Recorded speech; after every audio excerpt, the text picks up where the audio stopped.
Imagina un lugar, imagina una casa, un espacio seguro donde puedes estar.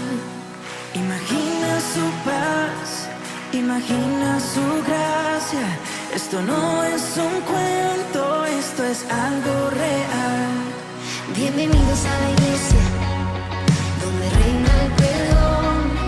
Y aunque no sea perfecta, es la familia de Dios. Jesús el centro de todo.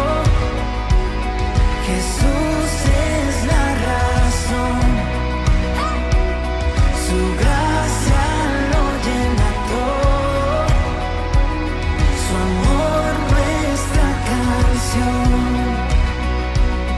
El día llegará cuando Él regresará, con el cielo en sus manos, por su iglesia vendrá. Su luz brillará, todo nuevo hará, cada lágrima y duelo en gozo convertirá. Jesús el centro de todo, Jesús es la razón. Su gracia lo llena todo, su amor nuestra canción.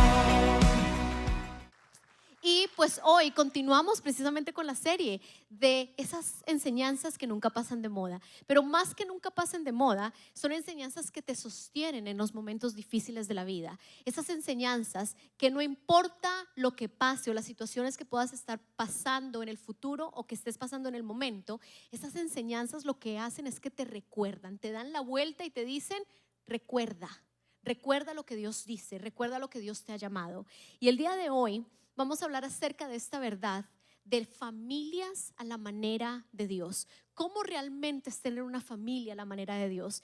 Y la verdad es que familias son conformadas de mamás y papás. Y el problema es que cuando uno dice familia, cuando uno dice mamá, o muchas veces cuando uno dice papá, es como que te entra un frío. Es como que de repente te empieza el cuerpo a detonar cosas, porque eso es un tema muy sensible. La familia tiene el potencial de ser un catalizador de nuestro futuro, o es y tiene el potencial de ser las personas que más nos hieren. La familia. Y cuando hablamos de la familia, no solamente hablamos de que es una idea de Dios. A Dios Él fue el que creó la familia. Él creó a Adán y a Eva y les dijo: y multiplíquense. La primera familia nació en el corazón de Dios. La familia es lo que mueve a este mundo. Y cuando entendemos el concepto de familia, entonces también podemos lograr entender que la familia, aparte que es la idea de Dios, todos acá tenemos familia. Ahora, que te guste o no, es diferente. Todos acá tenemos mamá y papá. Ahora, que te relaciones bien con ellos, es diferente. Hay muchos de acá que son mamá o papá. Ahora, que tus hijos te aguanten y te quieran, porque el tema de familia y de mamá y papá es más serio de lo que pensamos. Hay una frase célebre que me encanta de Peter Scazzero. Él habla acerca de que tenemos a Jesús en nuestro corazón, pero cargamos a nuestro abuelo en los huesos. Y es que la realidad es que Jesús puede venir a nuestro corazón, pero todavía tenemos tantas cosas que repetimos por generaciones y generaciones. No solamente es bíblico, es real. Y es que necesitamos poder aprender acerca de nuestras familias, de dónde vengo, qué cosas estoy repitiendo, qué cosas de mi vida, de mis abuelos, de mis papás, lo que más odio es lo que más hago. Y muchas veces las personas que más nos han herido son las personas que más nos han marcado, y porque más nos han marcado es lo que más hemos repetido en nuestras propias familias. Y entonces de repente el concepto de una familia de Dios no es simplemente algo chévere. No, es una responsabilidad como adultos y una responsabilidad sobre nuestra sociedad y sobre esta iglesia. Y es qué clases de familias estoy formando, de qué familia soy parte. Porque muchos de ustedes lo que están viviendo hoy y las luchas que han tenido durante años en su adolescencia, o que tal vez las estás teniendo hoy, son temas que no has podido resolver.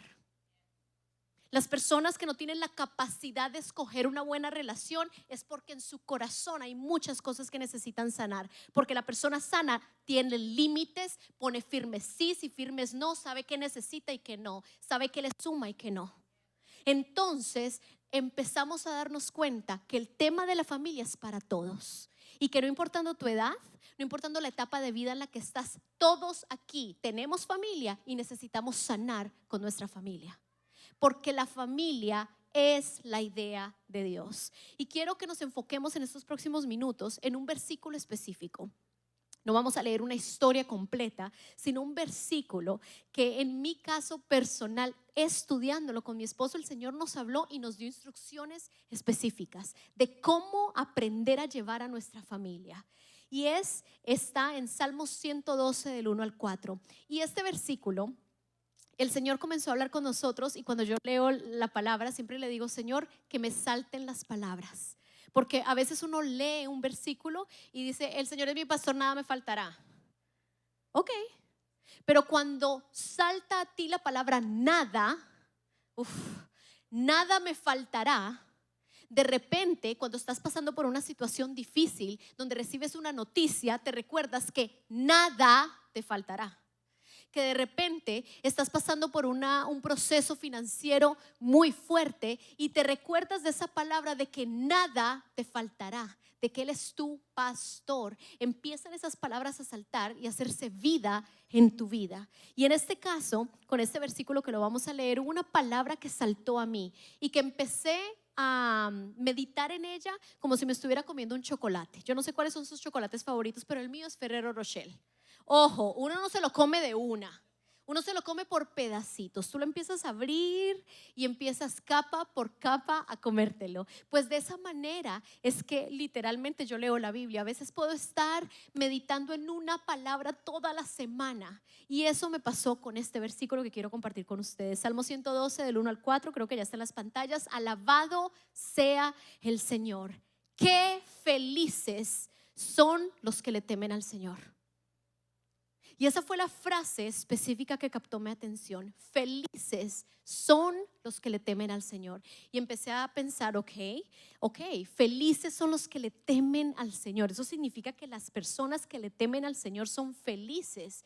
Y todos aquí estamos en la búsqueda de la felicidad. Es más, muchos de ustedes han caído en adicciones y han caído y se han permitido y autodestruido en muchas áreas por búsqueda de la felicidad. Hoy Dios te viene a decir, ¿has estado queriendo ser feliz? Este es el principio. Los que le temen al Señor, dichosos porque pueden ser felices. Dice, felices, qué felices son los que le temen al Señor. La pregunta es, ¿qué es temerle al Señor? ¿Qué significa temor? Así que fui súper espiritual, me fui a Google y pregunté qué significa el temor. Porque es que no hay excusa, señoras y señores. Hoy en día está todo para poder aprender. Así que puse definiciones de la palabra temor y temor a Dios. Y hubieron 3 definiciones que no solamente logré entender, pero son tan prácticas para mi vida y entender realmente lo que es temer a Dios. Porque el temor a Dios no es tenerle miedo. El temor no es tener temor a Dios, es temor de Dios. Es el temor que viene de estas 3 palabras de honra, de respeto y de admiración. El temor a Dios es yo respeto quién es Él. Yo honro su nombre, pero también yo lo admiro. Porque tú no puedes ser como Jesús y tener familias como Jesús, porque uno al que admira imita. Así que si tú no admiras a Jesús, tú no lo puedes imitar. Y si no lo imitas, entonces nunca vas a ser y tener una familia a su manera, sino a tu manera. Y créeme que a nuestra manera no funciona. No funciona. Entonces vamos a usar esas 3 palabras, dichosos, felices, porque hay otros versículos o otras versiones que dicen dichosos. Qué felices son los que respetan, honran y admiran al Señor, que es entre las 3 palabras los que le temen. Qué felices son, y mire lo que dice, qué felices son los que le temen al Señor y se deleitan en obedecer sus mandamientos. Mi oración empezó a cambiar, porque mi oración entonces se convirtió en: Señor, te pido que me des un corazón que se deleite en tus mandamientos. Tú sabes que tú puedes hacer esa oración, que tal vez tú lees la palabra y lees los mandamientos y dices, eso está muy difícil. Pídele al Señor que te puedas deleitar, que tu corazón se deleite en los mandamientos, en sus mandatos. Dice que felices son los que le temen al Señor y se deleitan en obedecer sus mandatos. Y luego el versículo 2 te da un cambio completo. Y es el cambio donde viene una promesa. Primero viene una instrucción y luego viene la promesa. Fíjate la promesa que da el Señor a quienes le temen. No solamente les da felicidad, sino que se deleitan en obedecer sus mandamientos. Dice, sus hijos. Para todos los que acá tienen temor de qué va a pasar con el futuro de sus hijos. Para todos acá, los que tal vez están pasando por una situación difícil con sus hijos, mira lo que dice el Señor. Felices los que le temen al Señor y se deleitan en sus mandatos. Sus hijos tendrán éxito en todas partes. Wow. Sus hijos tendrán éxito en todas partes. Toda una generación de justos será bendecida. Ellos mismos serán ricos y sus buenas acciones durarán para siempre. La luz brilla en la oscuridad para los justos. Son generosos, compasivos y rectos. De repente la palabra de Dios comienza a darte una vuelta en tu corazón y entender que esta promesa no es solamente para los pastores. Esta promesa no es solamente para los hijos de los pastores. Esta promesa tampoco es para la gente que sirve y viene todos los domingos a la iglesia. Esta promesa es para ti y es para mí. Y es que quien quiere ser feliz, primero definamos qué es felicidad. Porque desafortunadamente como familias latinas, inmigrantes, seas primera o segunda generación, nos han vendido la idea que la felicidad en este país es tener carro, tener casa propia y los papeles. Y el problema es que nos envolvemos en esta idea de trabajar y trabajar y trabajar y hacer, y abandonamos por completo emocionalmente a nuestros hijos y luego nos preguntamos, ¿qué pasó? Y hoy Dios te está diciendo, no solamente es para ti, es para tus generaciones. En el sur de la Florida hay una ciudad hermosa, se llama Weston, Florida.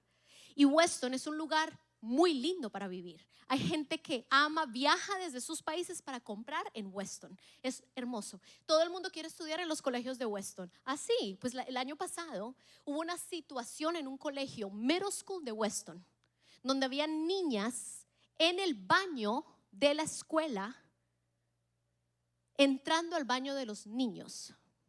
Y se dieron cuenta que los niños estaban dándole dinero, $20 a las niñas. Adivinen para qué. Eso se llama prostitución, señoras y señores. En los Estados Unidos, en un colegio de una de las ciudades más caras para vivir. Eso se los cuento solamente para que entendamos la realidad en la que vivimos. La Biblia dice que vamos a vivir como en los tiempos de Noé. ¿Cuáles eran los tiempos de Noé? Hágase el favor de leer Génesis y Éxodo y se va a dar cuenta de dónde venimos y por qué razón de la Sodoma y Gomorra, que literalmente la vida, el pecado de lo que se veía y se vivía. Y dice la Biblia que viviremos los tiempos como en el mundo de Noé. En vez de sorprenderse, necesitamos hacer algo, familia. No nos podemos simplemente esperar a pasar y que de repente nos lleguen las malas noticias y decir, si hubiese hecho algo. Hoy Dios nos está llamando a creer y formar familias a la manera de Dios. Pero ¿cómo? Dios nos ha dicho cómo. Primero, feliz es el que le teme al Señor. ¿Cómo le puedo enseñar a mis hijos a que respeten el nombre de Dios, a que lo honren y lo admiren? Primero comienza con la cultura familiar de tu casa.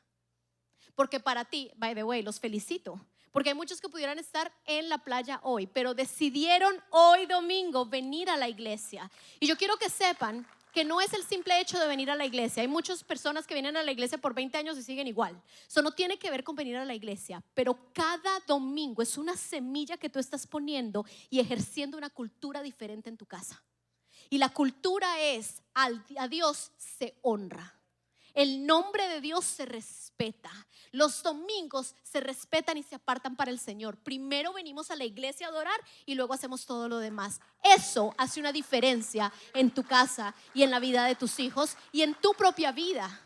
Porque no solamente son tus hijos los que lo necesitan, eres tú también. Así que la clave de una familia a la manera de Dios es que sus miembros estén comprometidos a querer ser más como Jesús. Dice, sus hijos tendrán éxito en todas partes. Mis hijos serán exitosos. Yo creo que esa palabra, mis hijos les va a ir bien, es lo que todo papá quiere saber. Es lo que todo papá quiere poder tener la tranquilidad de saber que sus hijos van a estar bien. Mis hijos se levantan sobre mis hombros y yo peleo batallas hoy para que mis hijos no las tengan que pelear. Pero la realidad es que muchos de nosotros estamos peleando las batallas de nuestros abuelos. Tenemos a Jesús en el corazón, pero al abuelo en los huesos. Estamos viviendo situaciones, inclusive a través de generaciones que se han ido pasando. En Community tenemos un programa que se llama Celebremos la Recuperación. Es un programa de 12 pasos donde trabajamos adicciones, problemas de carácter y otras situaciones que han dañado tu vida y no encuentras salida. Y es un programa de 1 año. Stephanie, ¿1 año? Sí, 1 año. Y solamente va quien se compromete a trabajar 1 año. ¿Saben por qué? Porque mucho dolor lo viviste por 30. ¿Cómo pretendes arreglarlo en 1 mes? Se necesita trabajo, compromiso. Así que es un programa de 1 año. Y dentro del programa hacemos algo que se llama un genograma familiar. Un genograma familiar es un estudio o un mapeo de tu propia familia. Y nos hemos dado cuenta, casi el 95% de las familias, casi que todo lo que han vivido ha sido repetido, porque lo que no se sana se repite. Así que han tenido al abuelo alcohólico, el papá alcohólico, y de repente tú estás lidiando ¿con qué? Con alcohol o otra adicción. Porque estás buscando, y volvemos a lo mismo, la felicidad en lugares, en sustancias, en personas que lo único que hacen es darte algo temporal para un dolor que continúa cada vez que paras. Y por eso es que la adicción no es sostenible. Porque no solamente te destruye a ti, porque es una autodestrucción. Dios está al lado diciendo, es que te autodestruye a ti. Pero no solamente te autodestruye a ti, destruye tus relaciones. Y es por eso que de repente nos damos cuenta que empezamos a repetir situaciones. Nuestra abuela le fueron infiel, nuestra mamá le fueron infiel y nosotros vamos por el mismo camino. ¿Por qué? Por las decisiones que tomamos. Pero la pregunta es ¿por qué? Porque lo que no se sana se repite. Y es ahí entonces donde necesitamos preguntarle al Señor, Señor, entonces ¿qué hago con mi familia? Entonces, ¿qué hago con mi realidad? Tal vez tú en este momento eres soltero o soltera y no, pues familia no tengo, sí, pero vienes de una familia. Necesitas conocer su historia. Necesitas conocer qué cosas se han repetido y qué no. ¿Qué cosas? Porque muchas veces lo que uno más odia de su propia familia es lo que está viviendo en este momento. El que se queja de la mamá termina hablando como la mamá. El que critica al papá termina haciendo lo mismo que hizo su papá y le hizo a su mamá. Entonces necesitamos poder ser congruentes como hijos de Dios. Y es que si Jesús está en mi vida, se necesita notar. Y en el primer lugar donde se necesita notar es en mi propia casa. La luz brilla, dice en el versículo 4, en la oscuridad para los justos, los que son generosos, compasivos y rectos. De repente este versículo nos empieza a dar un mapa de cómo podemos tener una familia a la manera de Dios. ¿Cómo puedo yo ser un miembro de mi familia a la manera de Dios? Y lo número 1 es poder ser generosos como Jesús. Amo ver la vida y los ejemplos de Jesús. Han estado aprendiendo aquí en la iglesia domingo a domingo a través de Jesús y de lo que Él fue. Y una de las cosas de su carácter era que era generoso. En Hebreos 4:14 Pablo se refiere a Jesús como el sumo sacerdote, quien entendía su autoridad y responsabilidad, pero servía. Él era generoso con sus palabras, generoso con su tiempo. Y creo que Dios nos está llamando a que si queremos tener realmente una vida de éxito, si realmente queremos tener una familia a la manera de Dios, se comienza siendo una persona justa. Una persona justa no es una persona perfecta, es una persona que hace lo correcto aunque no lo estén viendo. Y una persona justa es una persona también que es generosa. Generosa no solamente con sus bienes, pero también generosa con su tiempo. Papás que están acá, mamás, si trabajan todo el día, 9 hasta las 5 de la tarde, hasta las 6 de la tarde, y llegas a la casa y lo que quieres hacer, y lo entiendo, pero lo que quieres hacer es poner las noticias, que son las mismas de por la mañana, que son las mismas que te viniste escuchando en la radio, que son las mismas que están en el Instagram, y esas mismas noticias quieres comer y luego acostarte y no querer saber nada de nadie. ¿Dónde está el tiempo con tu familia? ¿Dónde está el tener conversaciones que de verdad sean intencionales? ¿De qué te sirve preguntar cómo estás si la respuesta del otro es bien, o sea, respuesta automática, y tú dices, ok, qué bueno, ya cumplí con preguntar cómo estaba?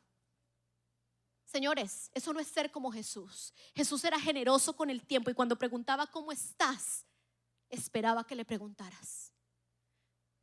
Y muchas veces comienza con las cosas tan pequeñas como esperar a que realmente la persona responda. Y no simplemente mientras estás lavando platos y el niño llegue, le preguntes ¿cómo estás? Bien, ay, qué bueno, arregla la lonchera. No me dejes reguero. ¿Ya hiciste tareas? ¿Cómo te fue en la escuela? Bien, qué bueno. ¿Y cómo te fue en los grados? ¿Realmente te interesa mi vida y quién soy o lo que hago? Porque creo que como papás necesitamos tomar responsabilidad sobre nuestra casa. Y parte de eso es aprender a ser generosos. Generosos con las palabras que utilizamos. ¿Cómo le hablo a mis hijos? Ustedes saben que hay un estudio acerca de los jóvenes de este país que tienen papás latinos que no les gusta hablar español. Y hay una conexión entre el hablar español y algo que detona en ellos cantaleta. Español para ellos es cantaleta, es dele, haga, ponga, quite. Entonces inclusive el tono de la voz de las mamás en español no lo soportan. Y por eso muchos de ellos prefieren hablar en inglés y mantenerse en inglés, porque para ellos el español es igual a regaño. Papás, tenemos que cambiar eso. Para poder ganar el corazón de nuestros hijos necesitamos poder ser generosos con nuestras palabras. Decirle a tus hijos, aprender a confesar bien sobre sus vidas. Confesar bien, te va a ir bien. Eres un buen estudiante, lo puedes hacer bien. ¿Sabes por qué? Porque muchos de ustedes hoy están viviendo la realidad de la confesión incorrecta de sus papás. Y te lo creíste. Te lo creíste. Tal vez tu papá te dijo, nunca vas a cambiar. Tú eres la oveja negra de la familia. Y tal vez tú dijiste, a mí me resbaló. Oh no, because you're living it. Yo creo que no, porque lo terminaste viviendo. Y es que las palabras tienen poder, y por eso el ser generoso con tus palabras es ser como Jesús. Porque para ser generoso con tus palabras tienes que ser intencional, tienes que ser honesto contigo mismo y borrar la realidad para hablar verdad y promesas de Dios constantemente a tu familia, a tu matrimonio, a tus relaciones y contigo mismo. Muchas veces se te cae algo y lo primero que dices, ay, qué boba soy, qué tonto soy, es que así soy yo. No, ¿qué estás confesando? Porque ser generoso con tus palabras no tiene que ver con cuánta Biblia te sabes. Ser generoso con tus palabras no tiene que ver con los cursos de teología que tomaste o que no tomaste. Ser generoso con tus palabras es ser una persona responsable propia y decir, yo ya no soy un niño, mis palabras tienen poder, necesito ser responsable con la manera en que estoy hablando a mis hijos, porque como hablo es lo que está pasando en su realidad y en su corazón. Lo que los papás hablan a sus hijos, ellos se lo creen. Y es por eso, familia, que si queremos realmente una familia en la manera de Dios, necesitamos a Jesús. Necesitamos aprender a su manera, la manera en la que Él lo hacía, porque Él era generoso con sus palabras, con sus oraciones. Mujer que está acá, que se queja que le toca limpiar la casa, mientras que esté limpiando la casa, ore por cada esquina de su casa. Mientras que está doblando ropa, mientras que la está doblando, dele gracias a Dios por la provisión y vaya orando por cada camiseta, que cuando su hijo se ponga la camiseta está orada, ungida, y la palabra de Dios ha sido bendecida sobre ese lugar, sobre esa ropa, sobre cada esquina de su casa. Sea intencional. ¿De qué les sirve venir? Y con mucho respeto, porque yo creo en el poder de la oración, pero tenemos que ser congruentes. ¿De qué les sirve domingo a domingo pasar aquí adelante para que oren si cuando se suba al carro le grita a su hijo y le dice, es que tú nunca cambias? Por eso es que muchos de nosotros nos alejamos de la fe, porque vimos a alguien aquí y a alguien diferente en la casa. Y yo creo que Dios quiere hacer algo con esta iglesia, que Dios quiere bendecir la comunidad de Tampa, y comienza con familias saludables. Una iglesia saludable no es por la iglesia, es por las familias que vienen a un lugar. Así que necesitamos poder ser generosos con nuestras palabras, bendecir a nuestra familia, servirles. Porque somos excelentes sirviendo en la iglesia. O sea, aquí están las señoras de la bienvenida con cara de pastel, dándole la bienvenida a todo el mundo, pero en el carro venían gritándole a sus hijos. El hombre, no, los hombres, amo ver a hombres. O sea, así fuerte, legendario, moviendo sillas, pero en la casa no mueven el control del televisor. Si voy a ser generoso en la iglesia, ¿cómo no voy a ser generoso en mi propia casa? A mí en mi casa que me sirvan. Si Jesús, siendo el sumo sacerdote, vino a servir y no a ser servido. Hombre que está acá, usted quiere una transformación en su casa, sirva primero su casa. Ame a su familia sirviendo en su casa. Y pastor, quiero decirte, y te lo digo enfrente de todos, me ministró mucho verte sirviendo en el retiro de mujeres. He asistido a muchos retiros. Y a veces llegan los esposos, pero Dios te bendiga. Amé verte ahí. No sé si vaya a ser, tienen un tremendo equipo, no es que tenga que ser todos los retiros, pero amé que estuvieras al lado de tu esposa. Es un gran ejemplo para tus hijos. Qué buen trabajo también de los pastores. Me encanta. Porque no solamente necesitamos ser generosos, pero también compasivos como Jesús. Compasivos para entender. Lucas 6:36 dice: sean compasivos como su Padre es compasivo. Y no hay manera de ser compasivos sin parar y reconocer que todos venimos de familias disfuncionales. Todos, aquí todos los que hemos sido criados por una mamá y un papá humano, venimos de familias disfuncionales y tenemos cosas que sanar. Y una cosa es lo que tienes que perdonar. Ojo, perdonar es un mandato, perdonar es un acto de obediencia. Perdonar es decir, yo decido perdonar hoy, es una decisión. Pero el impacto es otro tema diferente. Y hay muchos de ustedes que se han enfocado tanto en el impacto que no han podido ser obedientes o libres para poder perdonar. Y hoy Dios te está llamando a que agarres el corazón de compasión de Jesús para tomar la decisión de perdonar y decir: yo hoy perdono. Y el impacto, reconozco el impacto. Porque el impacto es temor, el impacto es falta de confianza, el impacto es no volver a confiar en una relación, el impacto es un dolor profundo. Sí, pero la persona no tiene la culpa ya de eso, la persona no tiene la autoridad tampoco ya de sanarte. Esa es tu responsabilidad, de agarrar a Jesús de la mano y decirle: Señor, por obediencia he perdonado, ahora tú camina conmigo en el impacto de lo que este dolor causó. El temor, el perdón, lo que hace es que es un acto de obediencia, y el impacto es un proceso que caminas con Jesús. Así que deja de esperar que la persona que te dañó sea la persona que te restaure. La persona que te dañó, tú reconoces el dolor, le pones nombre al dolor, perdonas porque es un acto de obediencia, y luego agarras todo el impacto porque te tocó perdonar, es porque hay un impacto gigante. Pero ese impacto, esta persona no tiene las herramientas. Las herramientas las tiene Jesús. Pero la clave es que tienes que hablarlo, tienes que procesarlo. Y para eso necesitas tener compasión. Compasivos como Jesús. ¿Para qué? Para perdonar y para liberar. No puedes permitirte seguir viviendo en el mismo dolor. Es que hace 15 años, correcto, hace 15 años. Hace 15 años vives amargado. Hace 15 años vives criticando. Hace 15 años vives juzgando. Bueno, y entonces, ¿qué tipo de vida te estás dando a ti mismo? Porque el dolor te llevó a la autodestrucción. Y creo que es ahí donde necesitamos ser de nuevo congruentes con nuestro caminar con Jesús. Ser compasivos, perdonar para poder caminar en libertad.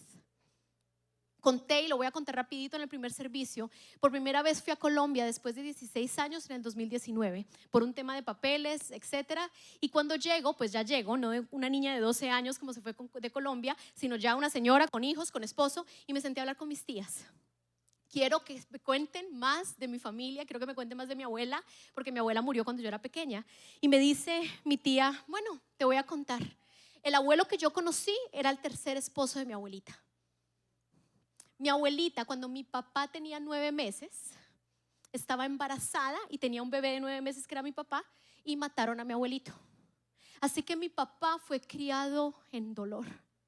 Mi papá fue criado en luto, porque mi abuelita fue viuda mientras que tenía un bebecito en la barriga y a un niño cargado. Luego mi abuelita se volvió a casar meses muy rápido. Me imagino que para buscar estabilidad económica, me imagino pues que, espero que le haya gustado, y se casó con este otro señor que no conocí y se embarazó de gemelos rápidamente. Y a esos gemelos la niña murió cuando tenía 2 años porque le pasó un carro encima. Así que no solamente mi abuelita tuvo que lidiar con el luto de su primer esposo, amor de su vida, sino lidiar con un bebé que nació, con el bebé de brazos que ya estaba caminando, con unos gemelos que la niña se murió, luego volvió a quedar embarazada y ese tío tiene, que no conté en el primer servicio, necesidades especiales. Y también se murió su segundo esposo. Luego el tercer esposo, que es mi abuelo, el que yo conocí, estaba y quería un varón. Así que por 5 años mi abuelita quedó embarazada todos los años y son mis 5 tías. Hasta que el sexto fue niño. Y a los 8 años mi abuelita murió de cáncer de útero cuando mi tío tenía 8 añitos. Cuando yo escuché su historia, pude tener compasión de mi papá, porque a él lo tuvo que criar una mamá en dolor. Y mi papá es un papá espectacular. Quien lo conoce personalmente sabe, mi papá es 1A. Pero por años y años su mentalidad era proveer. 6 meses en México, 6 meses en Colombia, 6 meses en New York, 6 meses en Colombia. ¿Por qué? Porque hay que proveer, no solamente a mí, sino a todas mis tías. Porque mi papá fue el papá de la casa. Y hay muchos hombres acá que les ha tocado papás de la casa cuando eran puros niños. Y tal vez eso es lo que tienes que perdonar, porque your parents didn't know better. Tus papás no sabían más. Así que te tocó aquí perdonar lo que hicieron tus papás. Pero el impacto ha sido que fuiste un niño herido, que eres un niño que le ha costado salir adelante. Hoy Dios quiere que perdones y que puedas ver a tu familia como una familia desde la compasión y desde entender de que muchos de tus papás, de tus abuelos, hicieron lo que pudieron con lo que tenían y con las herramientas que tenían, y desde el dolor, porque muchos de nosotros hemos sido criados desde el dolor, porque no había las herramientas ni había lo que hay hoy, que es el entender que necesitamos sanar para no repetir. Iglesia, yo quiero declarar que sobre ustedes no se va a repetir la misma historia. No se pueden permitir que se repita la misma historia.